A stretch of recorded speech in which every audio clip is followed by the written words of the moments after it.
Corona virus. Sindh हुकूमत का तालीमी इदारे 31 मई तक बंद रखने का ऐलान। हुकूमत सिंध ने कोरोना वायरस के खदशे के पेश नज़र तालीमी इदारे 31 मई तक बंद रखने का ऐलान किया है।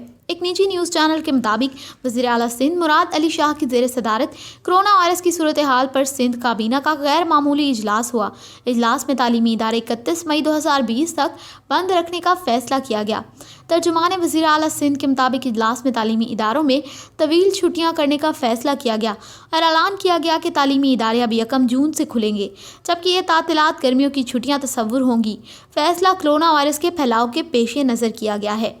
दूसरी जानिब सूबाई वज़ीर तालीम सैयद गनी ने समाजी राब्ते की वेबसाइट ट्विटर पर अपनी ट्वीट में ऐलान किया है कि तालीमी इदारे गर्मियों की तातीलात के बाद 1 जून 2020 को दोबारा खुलेंगे, जबकि कोरोना वायरस के फैलाव के खदशे के पेश नज़र 9वीं और 10वीं जमात के इम्तहानात भी मनसूख कर दिए गए हैं।